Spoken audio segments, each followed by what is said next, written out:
G'day, doggies, fans, all things Bulldogs. Just me tonight. Dane will be back next week. We've got the Knights game coming up after the bye in my new little studio. So it looks a little bit better than where I've been recording previously. I'm doing it from the computer now, so see how we go. Feels good in here. A little bit more private as well. So today, what are we going to talk about in episode 9? I'm going to talk about Gus's rebuild. I'm also going to talk about making sense of the 2023 season. Obviously, the win over the Dolphins, which was our 7th for the year, equaling last year's win record. We've still 4 or 5 games to go, so that's good. I'll go through all the signings Gus has made so far and give my thoughts on that, and also give my thoughts on the players that have been let go and that sort of stuff as well. And that should cover it for this week. I'll tell you what, I'll have to bring Dane back on more often. If you've been listening to him, a lot of his predictions have come true, actually. He predicted the Broncos by 20 points. They won by 20. He said South would score pretty much in their first set under the posts through a big fella. I think he said Totola, but it was Burgess. But hang on. He said we'd beat the Dolphins, and we did. And there you go. Little thing with the Dolphins is that they become another Australian club in their debut game against Canterbury to lose. No Australian team, brand new sort of team that's come in from the Broncos, the Gold Coast, North Queensland, Western Reds, Hunter Mariners, Melbourne Storm. I'm pretty sure the Melbourne Storm lost. I have to check that one. But anyway, we've beaten them all. The Bulldogs, well, obviously teams in their first year don't always do very well. So you should beat them in the first game. But, yeah, we've got a really good record against teams. The Warriors actually beat us the first time they played us. And it's been pretty much...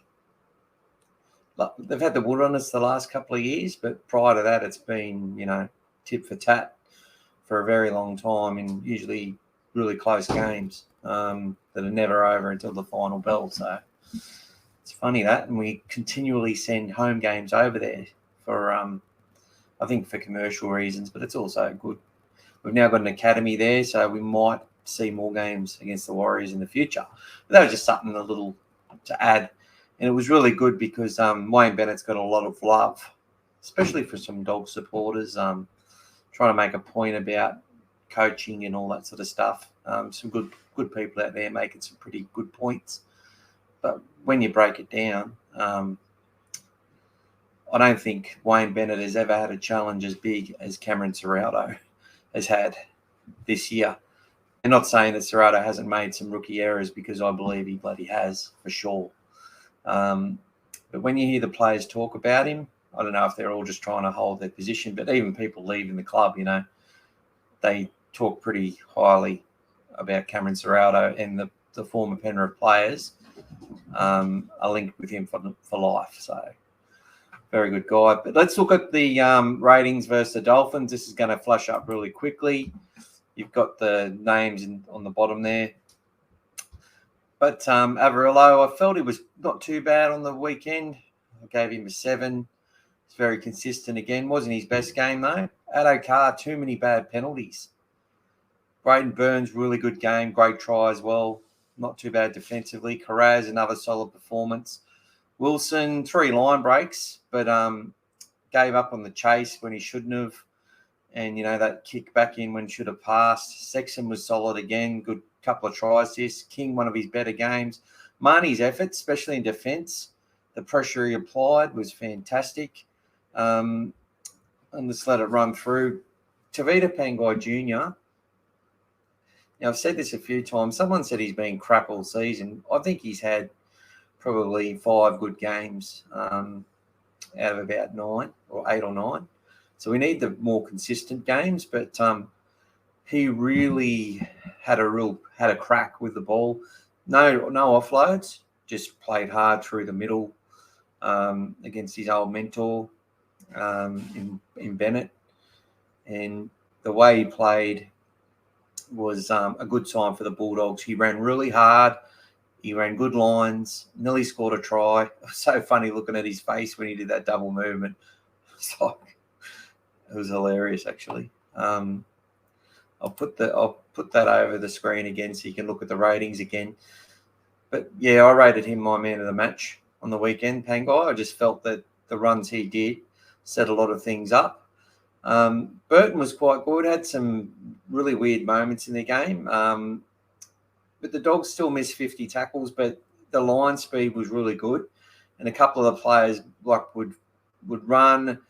They missed a tackle, but they actually slowed the player down, and then the troops arrived and belted them. And I see that in the Penrith game a lot. Just the pressure. Marnie was there all day. Same with Sutton. I felt Sutton was really good. I liked the runs that he had most, especially the first half. But some of his defence was absolutely brilliant. Preston was again a standout. He threw a bad pass. Flanagan, that's sixes because he went on as centre and didn't really get to do much except pass the ball. Harrison Edwards, the coach talked a lot about his efforts in defence, especially were just absolutely brilliant. And it was the effort plays. I saw a number of tries that they scored and were kept wide. So Marnie kept Asako wide on that forward pass try that he got at the start, and then the conversion looked to me like it missed. I think it could be our eyes playing tricks with us. So if I kept watching it, it looked like it was sort of going in and then out after it goes through. But it's just one of those angles which are deceiving. But if they said it's a goal, it's a goal. Like, what can you do? But the commentator thought it missed as well. Obviously, the commentator's looking through the TV like we were. But yeah, Marnie kept him wide, which made that goal pretty much close to missing. And then, Harrison Edwards chasing on the outside, and then they missed that final goal. I just felt that the players were there, Averillo constantly chasing, and there when the tries are being scored, which is what we need from our fullback to make sure they're actually there competing. They're not going to stop most of them, but they've got to be there to be able to have a chance at stopping the try. And if something goes wrong and they can get their hands under there, they can hold the player up, which is what we need.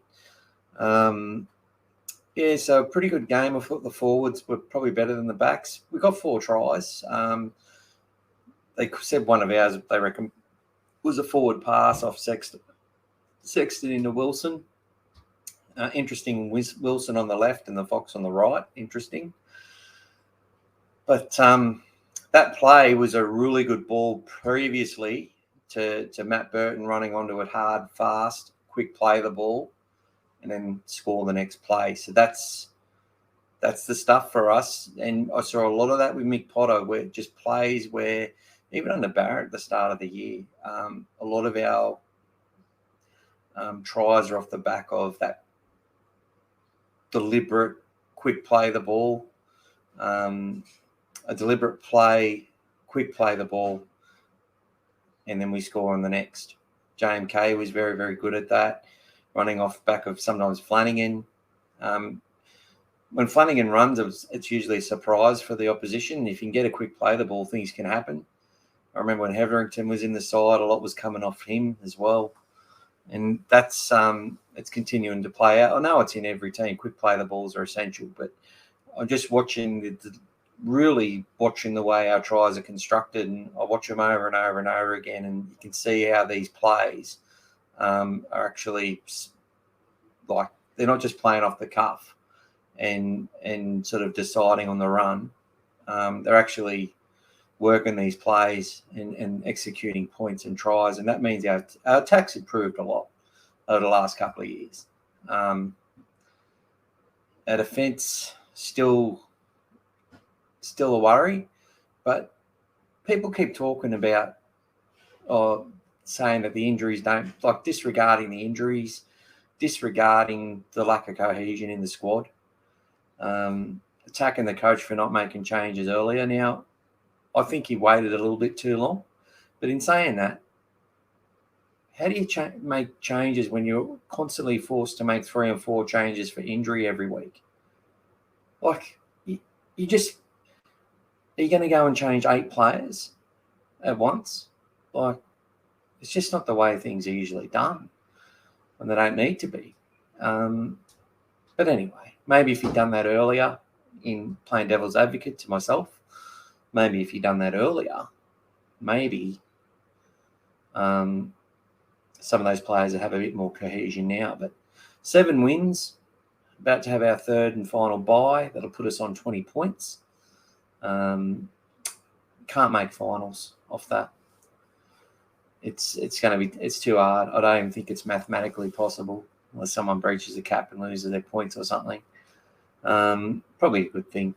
Oh, it's not good, but second guessing myself a lot tonight. So, yeah.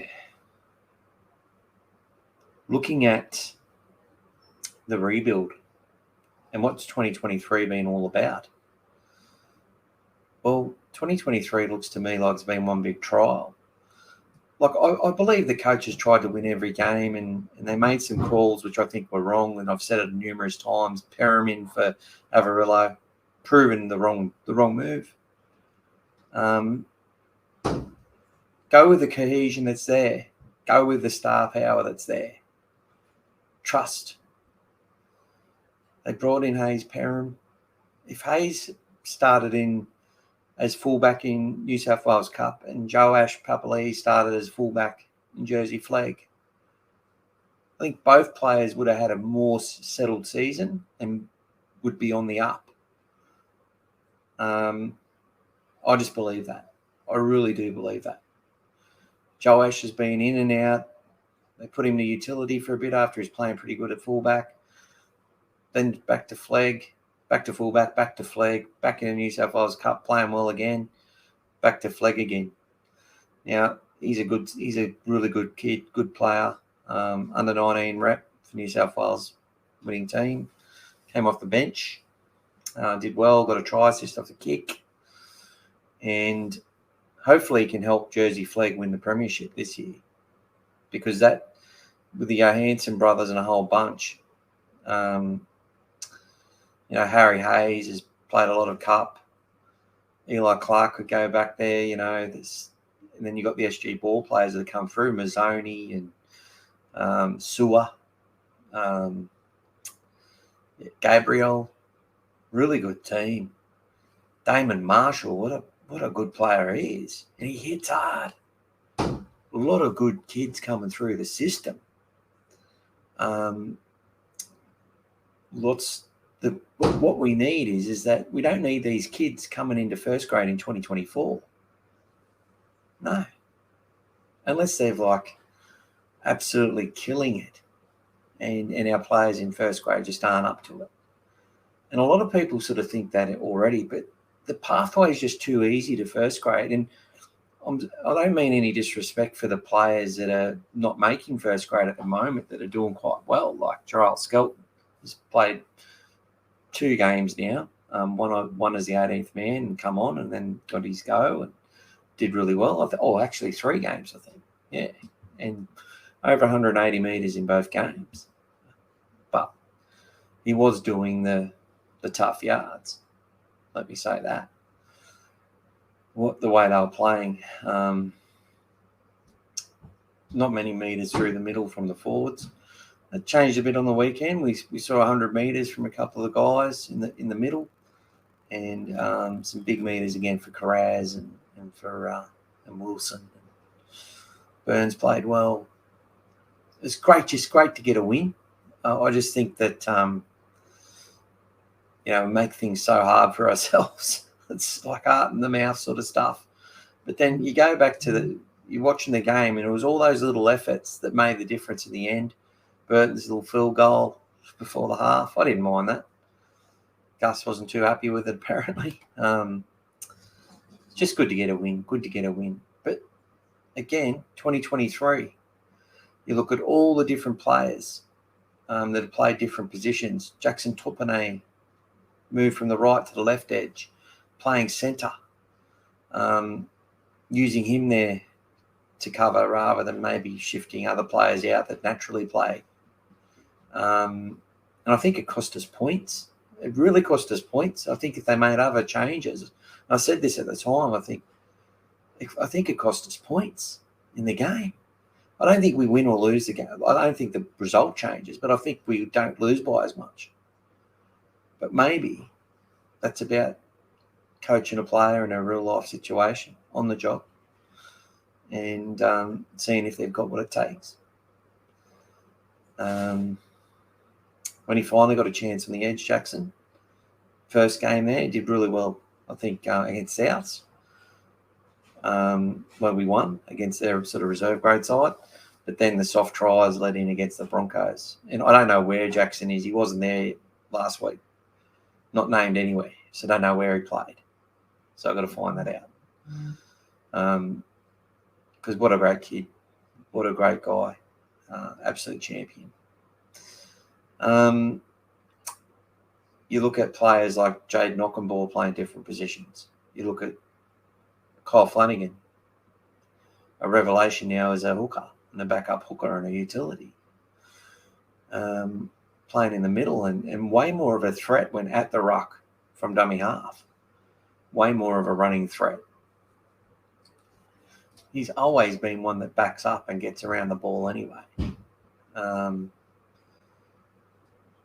But yeah, just not a running threat when he's sort of getting the ball at half or 5'8". He will ask some questions, but the defence just isn't worried about it. You can see that they continue to slide, and then if he runs, they're quite happy. If he runs, they tackle him 99.999% of the time. He doesn't make a tackle break, and that's something that the halves have to do these days. Not the only ones. A whole bunch of players. Raymond Fatala-Mariner playing in the middle, and he's been on the edge for years. And we saw Harrison Edwards play some hooker. I think that was because of the situation, yeah. But I just think there's so many more strings to the bows of these players in this season of trialling things. So yeah, Skelton played a little bit on the in the second row. Thought he was an out-and-out centre. He played wing all year. They've had Wilson play at fullback, but he is a backup fullback, or probably prefer to play there. But he's one that can add depth in that area for us at the moment. He's not the first choice, as Serrato said on the weekend. It just seems like a big trial, and that's across all the stuff that they've done with New South Wales Cup, where they've chopped and changed players around. Raj Ebbett fullback, utility, 6, 7, hooker. They've constantly changed combinations around even when injury didn't force their hand, and when things were going well. And I think it's stifled the team a little bit at the moment, but I think they've won enough games where they're going to build and get some sort of. I think you'll see Alamotti and Perham stay in reserve grade now, and build into the final series and get some confidence for those guys. The same with the flag team, like 10 or 11 players from flag suddenly go to Ron Massey, and then the Ron Massey players go into the flag team. Results don't change. The flag team still win. So they've got so much depth. There's this bottleneck of talent, of kids, and they've got to find out who are the ones that are going to take us forward, because there's so many of them. And it's a good problem to have. And I think they want to have a situation where their pathway to first grade isn't as easy as it's been, and that they have better quality in first grade and more depth in first grade, so that those juniors coming through aren't getting a taste until they're a little bit older for the majority of them. Obviously, Gus wants his flag players and that playing New South Wales Cup while they're in flag, because in his eyes, majority of players have to basically be at that cup level at that age. But then they need to spend a few years there and get a taste here and there until they're ready to come in and take a position. And only the best footballers should be getting a position in your side. Even if that means they don't play their preferred position. You look at the Penrith system now, and you look at the players like Crichton wanted to play a fullback. They paid him basically all that money already. They paid him like $600,000, but then Edwards ended up securing his spot. So he stayed in the centres, come in as a winger. Taruva coming in as a winger, but he's played fullback for years.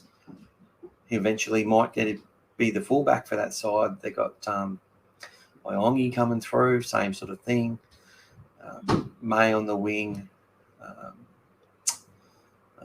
Moga. They've got some really good players, and they come in, do their job, and they're ready to go. And there's going to be a whole bunch of those kids, and there'll be probably another one or two that'll come in next year and do the job. So that's what we're trying to build at Canterbury, and it's going to take time, but it won't happen overnight, but it will happen, as they say. Let's look at all Gus's signings. Okay. They're going to come up. So there's a whole bunch there, and you'll see these guys rather than me. So we've got Liam Knight, low cost, about a 30-game contract. This guy's going to sit there and try and give us some experience around the middle. Low cost, short-term opportunity signing. And there's lots of these happening. Stephen Crichton, now he is the marquee of the bunch. Reportedly around $800,000 to come and play fullback, or he's a goal kicker and a centre and a player that's usually in the right place at the right time. And that's just one of his features. And, you know, he's got some great efforts on his highlight reel, but I've really liked the way he's defended this year. His defence has been with far more effort, far more switched on. He looks like a more aggressive player as well. Probably something to do with him leaving Penrith as well. We saw the same with Kick-Out. There's Bronson Cherry. Before he had his drug ban, he was one of the up-and-comers. It's an opportunity signing. He didn't look anywhere else but the Dogs, because the Dogs showed an interest and wanted him. And if he can get back to anything near his best, he's going to be playing first grade. But he's got 2 years, no pressure. Ethan Kai Ward, stuck behind a lot of good Broncos. Looked okay. Looked like he could add some depth, and if he keeps plugging his trade, the Wagga boy will go well.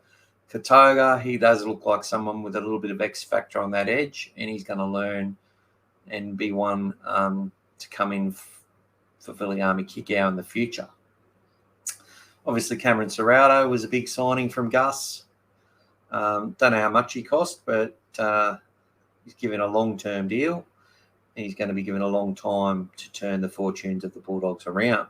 Sam Hughes, brought to us mid-year last year as a train and trial New South Wales Cup from Parramatta. Got injured after about 4 games, was looking really good.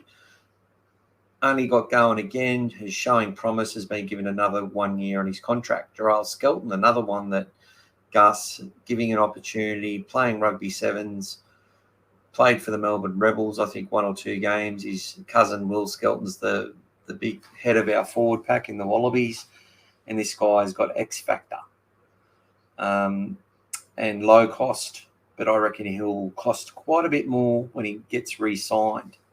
Reece Hoffman, now he was part of our top 30 last year, which was added, that Gus added, was a Australian schoolboy from West Tigers, has played an NRL first grade game, not made the NRL squad as a Bulldog, had some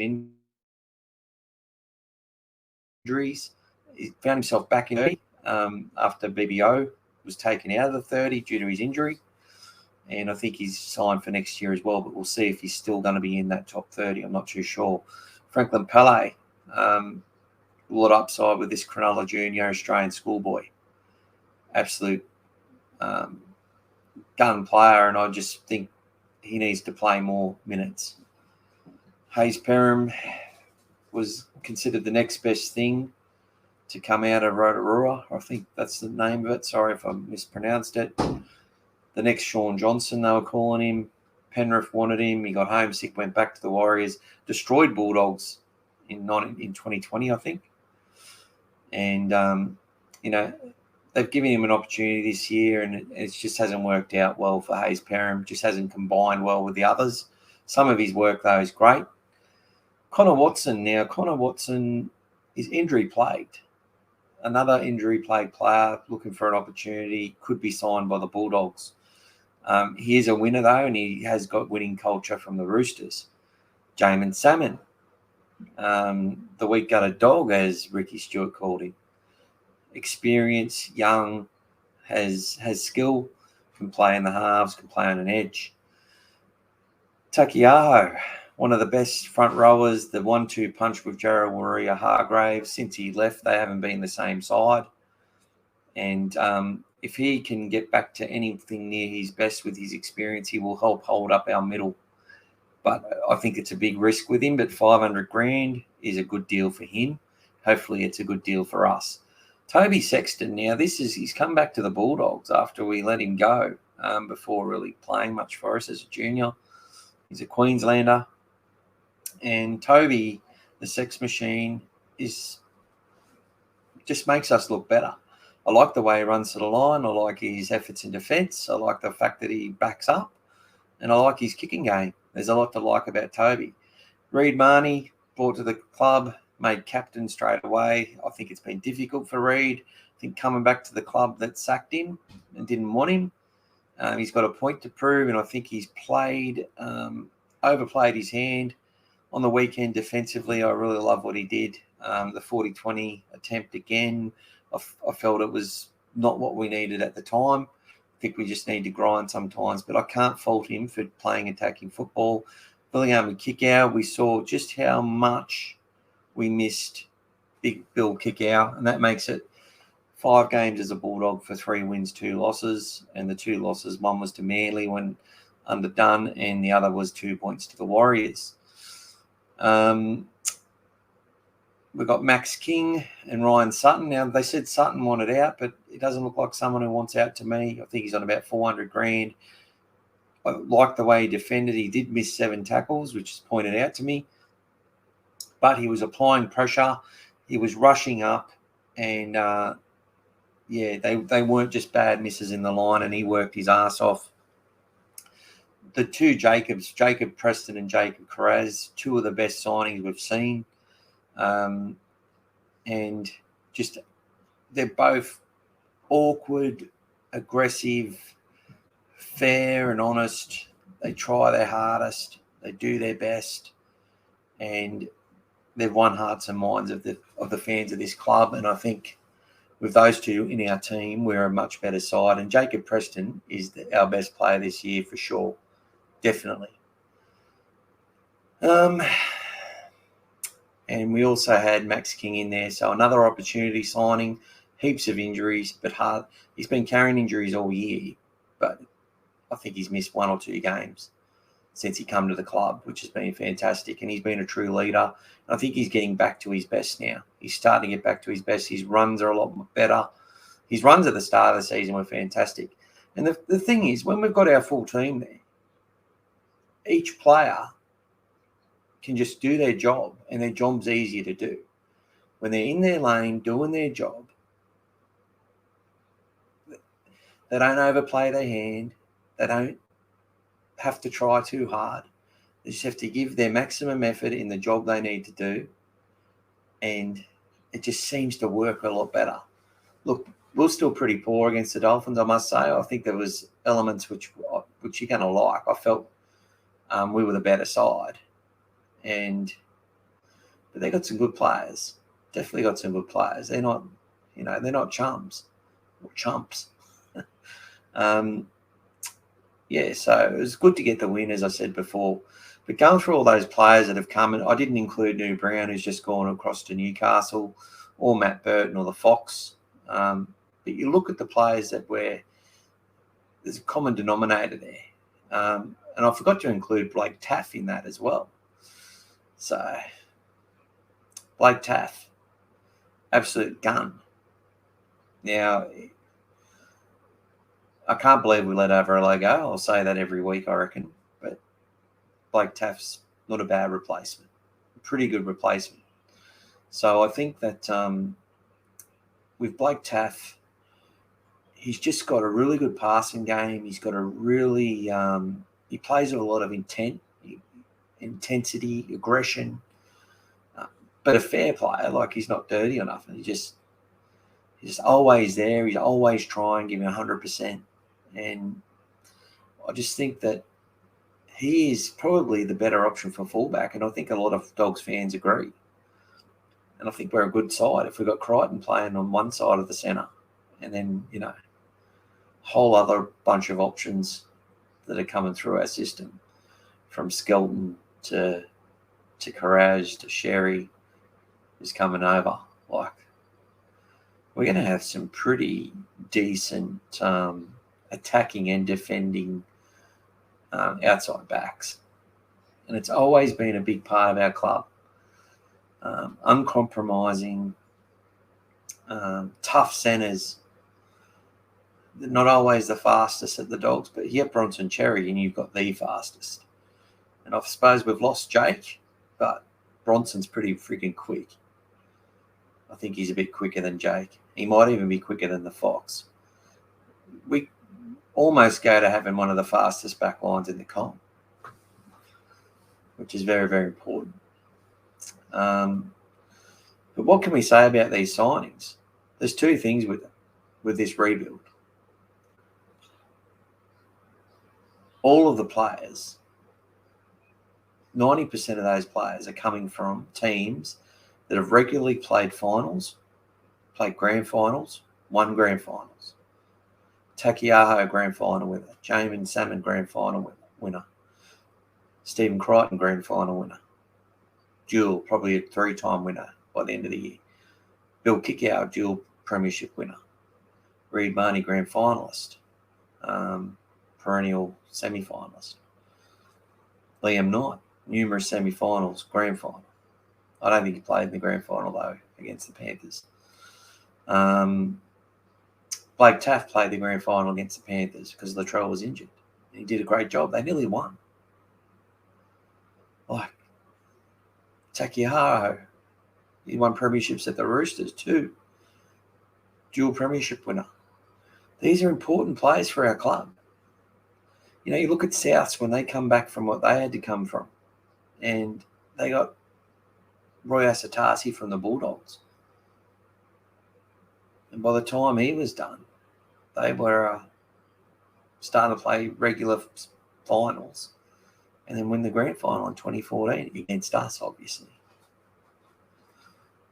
Bastards. I'm waffling. I am waffling.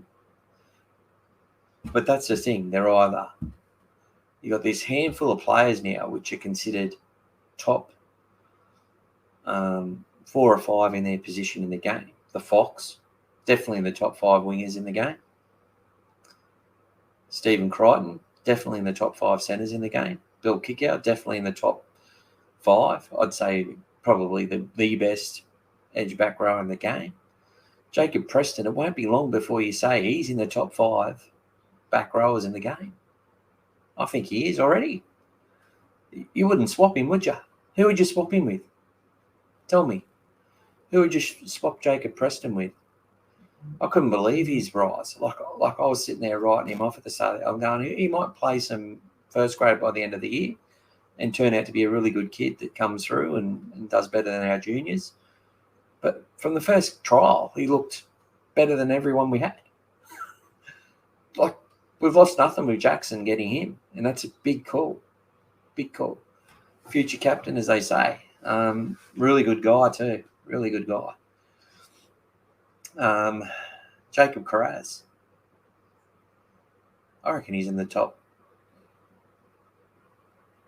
He's at least in the top 10 wingers or centres in the game. With what he does each week. Who would you swap him with? I think it's going a bit far, but I think we're building a team of stars. Like, they're coming. Reid Marnie, you'd say he's in the top 5 hookers in the game. I think this year I've been hard on him, and I think this year's been hard on him. But before he got here, definitely in the top 5. Who else? Bronson Cherry was in the top 5 centres, I reckon, before that happened. I reckon he would have played Origin for sure, probably playing for Australia. He was that good. And he could be that good again. And look at the players like Jarrell Skelton, where they could go. Liam Knight had a lot of raps as a kid. Wayne Bennett believed in him. I don't think he's that level, but he's that opportunity signing that gives us that experience. And Blake Taft could be anything. Now, the sad thing is that we're letting Jake Averillo go, who, in my opinion, will be a top 4 or 5 fullback in the game, or centre or winger or wherever they put him. I think he will reach those heights. But pretty much everyone else, what are you losing? I wouldn't rate Kyle Flanagan in the top 5 for what he costs. Looking at Ryan Sutton, he's probably the most overpriced player in our team next year when for what he's delivered so far. Hopefully he can deliver a lot more. I think that he started that journey on the weekend. As I said, still 7 missed tackles, but I think it was the aggression and the way he hit some boys real hard and they got up ginger and slow. Like he put in that game. Really did a great job there. And Tavita, another one. Now, you can't rate Tavita in the top 5 props in the game or middles. But when he's at his best, he is. So, are they going to unlock that guy? I don't know. What we saw on the weekend was a 7.5, 8 out of 10 performance. In my opinion, without his runs, we don't win that game. I love the way he ran the ball for those minutes. And you know what? He didn't offload, but there'll be a game, though, when he'll do those runs and then he'll do a couple of good offloads. And it'll be a 9 out of 10 game, a 10 out of 10 game. But, yeah. There's a lot of good signs for the Dogs. And that core bunch of players that they're getting, and you put around them experienced players looking for an opportunity. Now, not all of them are going to work out. Some are going to get injured again. Some aren't going to click. But that's what you want. You want that depth. And the only extension so far have been the likes of Corey Waddell. Oh, sorry, not Corey Waddell, Chris Patolo, who's had a stifled run with injury. And like in 2018, coming through with Jake and all that, and Jackson, he was competing with the best in the forward pack. So he's got the ability, definitely got the ability. By playing him up against Mitch Kenny and all those from Penrith, he was just as good, in my opinion. So if he can put games together on the park, he could set himself up for a long career with the Dogs. But it's a big if at this stage. So we've got to see it turn into reality. Franklin Pele is another one. Hopefully he stays with the Dogs. People are talking about he'll be gone. They seem to make that rumour every time he doesn't play first grade. Really good guy, big heart, and big shout out to Frank. Got to love Frank the tank. I just want him to be a Bulldog. I don't want him to succeed at the Bulldogs. But don't always get what you want.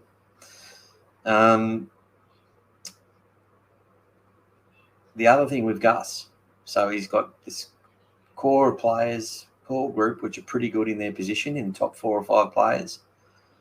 Probably need a couple more of them, to be honest. Another prop, like a Haas or a Tino, and probably another person in the spine that's at that level. Now, I didn't say Matt Burton, but Matt Burton's obviously played for New South Wales and Australia. There's another quality player. I don't think he's in the top 4 or 5 of any position, but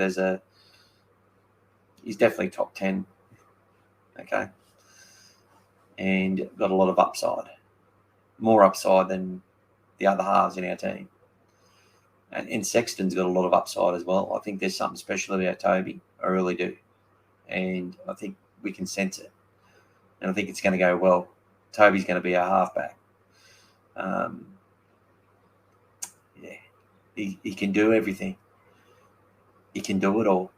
Like, we haven't had one that can do it all. He can run. He can ask questions. He can throw balls. He can kick. He can tackle. What else do you want? Anyway, the other thing about Gus Gould and this rebuild, he's got a lot of kids coming through. There'll be a big bottleneck there. And he's got to make it harder for them to play first grade, as I said. And then when they get in, if they achieve that, they're going to be hardened, seasoned, and ready to go, not playing before their time like they are at the moment. Oluwapu is another one that I forgot to mention, another signing that I forgot to mention. So if Oluwapu comes in and achieves his God, that's another player that could be a top 4 or 5 player in his position as well. But a big if on him. And the other clear as day thing is all the current players that have been playing with the Bulldogs, that have been coming off contract for the last 2 years, and even prior to that, most of them are going to go. They've got that losing record. They don't have that winner's mentality by playing with us. Gus isn't really giving them a chance to turn it around. Like, you can say that he has if they've been playing this season, but look, I think all of those players will go better with better quality players around them, but none of them are going to sort of influence a team to win a premiership. But they could be a low-value signing that adds value and adds depth and gets the job done. So players like Waddell, Ockenbaugh, New Brown, Braden Burns, all these sort of players that are off contract. Declan Casey as well, all talented, all NRL or fringe NRL players, but just aren't, the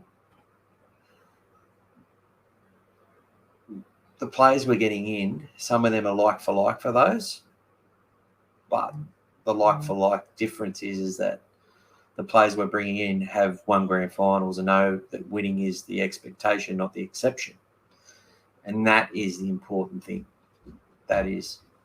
So looking at everything there, Gus has got a big broom through the place. Unfortunately, there's been a couple of diamonds swept out in Avarillo, Nick Meaney, although he was offered a contract, and Jerry Marshall King, another one who reportedly turned his back on the final year of his contract to take a pay cut and go to the Dolphins.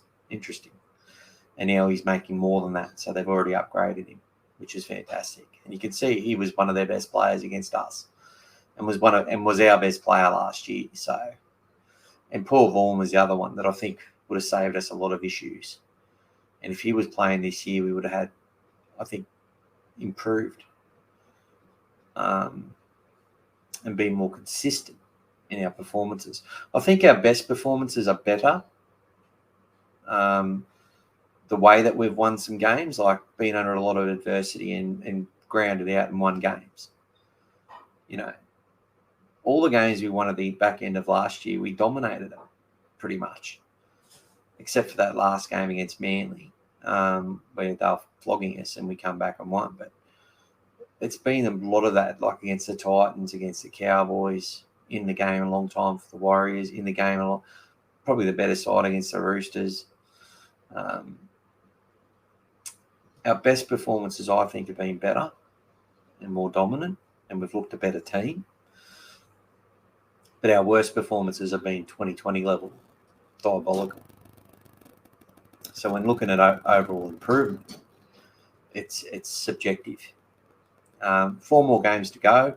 If we can win two of those games, gets us up to 9 wins. 3 games gets us to 10 wins.